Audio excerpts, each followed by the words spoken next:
राधे राधे। जय जय श्री राधे। बोलो वृंदावन धाम की जय, यमुना महारानी की जय।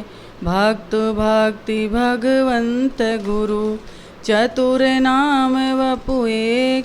तिनके पद वंदन किए, नासत विघ्न अनेक। सब कुछ दीना आपने, भेंट करूं क्या नाथ। नमस्कार की भेंट लो, जोड़ूं दोनों हाथ। किशोरी राधे, किशोरी राधे, मेरो प्यारो नंद लाल। किशोरी राधे, मेरो प्यारो नंद लाल। किशोरी राधे। आप सभी के हृदय में विराजमान मेरे प्यारे प्रभु को प्रणाम। कल हमने नरसिंह जी के चरित्र में सुना कि उनके बेटे की शादी पक्की हो गई और सारा काम रुक्मणी जी और ठाकुर जी ने संभाला। आज बारात चढ़ने का समय है, पर नरसिंह तो सुबह उठते ही अपनी पूजा पाठ में लग गए और माला फेरने लग गए। उन्हें कोई चिंता नहीं, और सज धज कर सारे देवी देवता हाथियों पर, घोड़ों पर, बग्गियों में, रथों में सब आ जाते हैं। सारा नगर सजाया जाता है और आज सब के सब बारात चढ़ने को तैयार हैं। और बारात भी सज धज कर तैयार हो गई, दूल्हा भी सज धज कर तैयार हो गया। तो ठाकुर जी पूछते हैं, अरे नरसिंह जी कहाँ है, अभी तक तैयार नहीं हुए? तो माणक गौरी ने कहा कि वो तो अपनी पूजा में बैठे हैं, अपने भगवान ठाकुर जी की माला फेर रहे हैं। ठाकुर जी मुस्कुरा दिए कि मैं घर पे हूँ, तब भी देखो भक्तों का भाव, माला फेर रहे हैं। पर ठाकुर जी तो ठाकुर जी ठहरे, पहुँच गए और कहा, आपको चिंता नहीं है, आपके बेटे का विवाह है, आपको बारात में नहीं जाना है। जो सेठ का वेश बनाकर ठाकुर जी घूम रहे थे। तो नरसिंह जी ने कहा, आप हो ना, आप ही कर लो, मेरा क्या काम है, जब सब कुछ आपने किया है तो ब्याह कर भी ले आओ। तो उन्होंने कहा, ऐसे थोड़ी होता है, पिता को तो चलना होता है, बहुत काम होते हैं। तो कहा ठीक है। नरसिंह जी उठे और साथ चल दिए। तो ठाकुर जी देखकर हंसने लगे। कहा, इतना सुंदर दूल्हा, इतनी सुंदर बारात, और पिताजी ऐसे बाबा जी बन के थोड़ी जाना है, आप अभी सन्यासी नहीं हो, आप गृहस्थ में हो। तो कहा, मुझे क्या सजना धजना है? तो ठाकुर जी ने कहा, नहीं, ऐसे थोड़ी चला जाता है। तो ठाकुर जी ने नरसिंह जी को ज़बरदस्ती बिठाया, अपना दुपट्टा उड़ाया और नरसिंह जी को सजा धजा कर अपने साथ किया। और देखो कैसी बारात, ठाकुर जी चलते हैं आगे आगे रथ पर बैठ करके, सांवल सा का बड़ा भाई बन करके, और सारे नगरवासी जाते हैं। इधर बड़गांव में जो बारात पहुंचने वाली थी, मदन सेन की बेटी का विवाह था। तो मदन सेन के तो मन में था कि सारी तैयारी मेरी तरफ से दोनों ओर की मैं ही कर दूंगा, मेरी लाज भी रह जाएगी, और किसी को भी पता नहीं चलेगा कि नरसिंह गरीब है, मेरी बेटी गरीब घर में जा रही है। और झीणी झीणी उड़े रे गुलाल। और जैसे ही रथ आगे बढ़ने लगा, ऐसी गुलाल उड़ने लगी और गाजे बाजे बजने लगे, धुंधुभियाँ बजने लगी। और बड़नगर के रास्ते में ही लोगों को पता चला, इतनी सुंदर बारात क्यों ना हो। मदन सेन ने भी बहुत तैयारी अच्छी करी है। जैसी मदन सेन की तैयारी, वैसे ही हमारे नरसिंह जी। देखो कितने ठाट बाट से बारात आ रही है और सब एक दूसरे को देखे जा रहे हैं। और उधर जब मदन सेन जी को पता चला कि ऐसी बारात आई है, तो वही पंडित जी दौड़ करके आते हैं और कहते, सबसे पहले कहते हैं कि लाओ हमें बधाई दो, आपकी बेटी की बारात आ गई है। परंतु आपने मेरा जो अपमान किया था और मुझे कहा था कि रिश्ता तोड़ दो, आज तुम्हारी औकात है, जो हमारे नरसिंह जी के बेटे के विवाह में हाथी आए हैं, जो आपने व्यवस्था करी है, आप उन हाथियों तक को पूरा पेट भर पानी भी नहीं पिला सकते। तो मदन सेन जी को अपनी गलती का एहसास हुआ और माफ़ी मांगी। कहा, अब क्या होगा, इतनी बड़ी बारात लेकर के आए हैं, मेरी व्यवस्था तो धरी रह जाएगी। अब तो नरसिंह जी ही चमत्कार कर सकते हैं। नरसिंह जी से ही पूछते हैं कि अब क्या करें, कैसे व्यवस्था होगी, इतनी बड़ी बारात की व्यवस्था हम कैसे कर पाएंगे, हम तो पानी भी नहीं पिला सकते उनके घोड़े और हाथियों को। तो मदन सेन जी और दो उनके घर के जो बुजुर्ग थे, मैंने विचार किया कि चलो चलते हैं, जहाँ पर जनवासा बारात को ठहराया गया था वहाँ पर जाते हैं। और आगे जाते ही इतने सुंदर सुंदर बारातियों को देख करके मदन सेन जी तो देखते रह जाते हैं। फिर कहते हैं कि हमें नरसिंह जी से मिलना है। कहा ठीक है, एक जो टेंट बंधा था, इशारा किया गया, वहाँ जाते हैं। तो वहाँ जाते हैं तो देखते हैं हमारे श्याम सुंदर स्वयं अगवानी करने को खड़े हैं, हाथ जोड़कर मदन सेन जी का स्वागत करते हैं। मदन सेन जी ने मन में विचार किया, यही नरसिंह जी होंगे। तो कहा हमें नरसिंह जी से मिलना है। तो कहा मैं नरसिंह नहीं।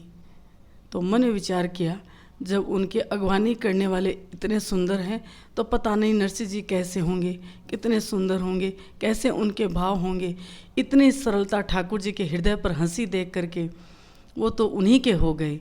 और फिर इशारा किया गया कि आगे जाओ, और आगे जाते हैं तो क्या देखते हैं, ठाकुर जी का अपना छोटा सा मंदिर जो साथ में बारात में भी लेकर आए थे अपने ठाकुर जी को, उनके सामने सीधे साधे नरसिंह जी सूती धोती और सूती ही चोला पहने हुए, ठाकुर जी का दिया हुआ सुंदर सा दुपट्टा ओढ़े, इतने सीधे साधे नरसिंह जी भजन गा रहे थे।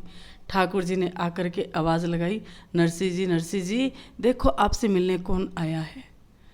और नरसिंह जी ने जब अपनी माला पूरी करी, घूम करके देखा तो मदन सेन जी खड़े थे, जो बेटी के पिता थे। दौड़ करके आए, एक दूसरे से गले मिले और उन्होंने कहा मुझे माफ़ कर दो, मैंने न जाने अनजाने में क्या क्या आपके लिए कह दिया। नरसिंह जी ने कहा मुझे तो कुछ भी खबर नहीं है, क्या कह दिया आपने? आपने तो कुछ भी नहीं कहा, सब कह रहे हैं आपने इतनी सुंदर बारात की तैयारी करी है।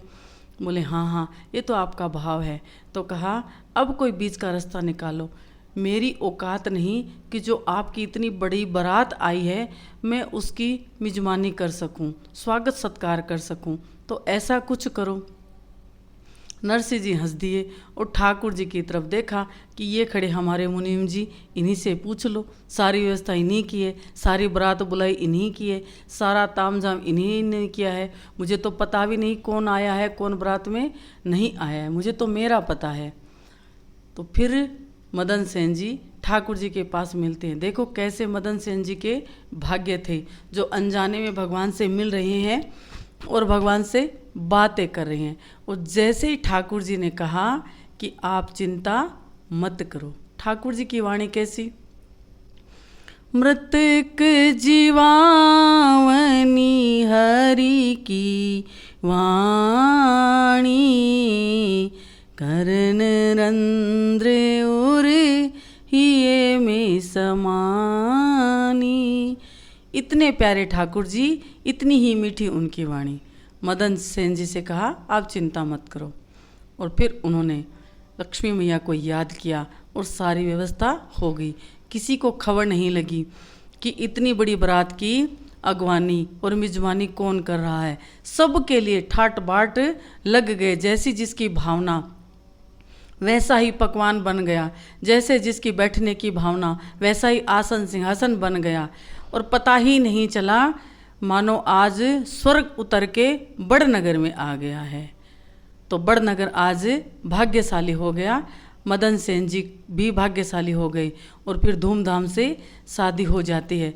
मदन सेन जी बार बार माफ़ी मांग रहे हैं और अपनी बेटी को विदा करते हैं। और विदा करके नरसिंह जी आ जाते हैं। नरसिंह जी को कोई खबर नहीं, आते ही उतरते हैं और फिर बैठ जाते हैं भगवान के भजन में। और जो बराती आए हुए थे सब अपने अपने घर चले जाते हैं, अतिथि भी घर चले जाते हैं। परंतु माणक गौरी उदास थी, बहू आने की बहुत खुशी थी, परंतु सबसे बड़ा दुख यही था कि गरीब हो चुके थे, इसलिए ना तो कोई अपने जो थे रिश्तेदार वो आए और एक नहीं आई तो वो अपनी बेटी ससुराल वालों ने भेजा ही नहीं। उन्हें नहीं पता था कि शादी खुद ठाकुर जी सेठ बनकर आकर करेंगे। उन्होंने तो मजाक समझा कि नरसिंह जी के पास अब कुछ है नहीं तो क्यों हमारी बेइज्जती करने के लिए हमारा बेटा दामाद बनकर जाएगा और क्यों हमारी बहू उनके घर जाएगी। नहीं आने दिया और शादी हो जाती है। और सांवल सा है, दूसरे दिन सुबह उठकर बैठ जाते हैं सत्संग में। देखो कैसा भाव है और कैसा सौभाग्य है कि जो पहले दिन शादी हुई है संसार से दूर और बैठ जाते हैं पिताजी के साथ भजन गाने। माणक गौरी भी अपनी बहू को लेकर के प्रसाद बनाने रसोई में लग जाती हैं। और वो कैसी बहू भाग्यशाली थी जो भी भगवान की सेवा में आते ही सौभाग्य मिला लग जाती है। परंतु ये सुख बहुत दिन तक नहीं चल पाया। थोड़े ही दिन गुजरे थे कि सांवल सा की मृत्यु अचानक हो जाती है। घर में सन्नाटा छा जाता है। दुख का पहाड़ नरसिंह जी पर टूट पड़ता है। परंतु नरसिंह जी ने कभी किसी को उलाहना दिया ही नहीं। तेरी रजा में राजी। आज ऐसी घड़ी थी, उसमें भी नरसिंह जी लेकर के भजन करने बैठ गए।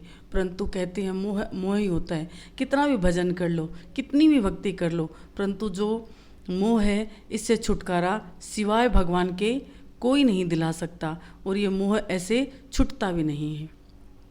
नरसिंह जी की आंखें भर आई। लोगों ने देखा इतनी भक्ति करने वाला कैसे रो सकता है, परंतु नरसिंह जी इसलिए नहीं रो रहे थे कि उन्हें पुत्र से मोह था, इसलिए रो रहे थे कैसा सौभाग्य है मेरे बेटे का, जो मेरे से पहले भगवान की गोद में जा बैठा। साक्षात हरि आते हैं, दर्शन देते हैं। नरसिंह जी भाव से ठाकुर को पुकारते हैं और कहते हैं, नरसिंह देख तेरा पुत्र कहाँ है। तो ठाकुर जी की मंडली में ही ग्वाल बाल बन करके सांवल सा है प्रवेश करता है। नरसिंह जी संसारिक रूप से दुखी हैं, इसलिए कि छोटी बहू है, इतनी प्यारी बहू, अब इसका क्या होगा। इस दुख से नरसिंह जी दुखी थे, परंतु नरसिंह जी ने कभी किसी को नहीं दिखाया। इधर बहू अच्छी समझदार थी, उन्होंने कहा पिताजी आप चिंता मत करो, जब बेटे का सारा काम हो गया तो वो अपनी पीहर चली जाती है। और नरसिंह जी को कोई फर्क नहीं पड़ा, अपनी भक्ति में लग गए। माणक गौरी उदास रहने लगी, क्योंकि अपना कोक जना पुत्र खोया था, परंतु माणक गौरी भी भगवान की भक्ता थी। धीरे धीरे सब कुछ भूलने का नाटक करती है और नरसिंह जी के साथ साथ भजन करती है। और एक दिन नाटक हकीकत बन ही जाता है। भजन करते करते करते उनका भी भजन में मन फिर से लग गया।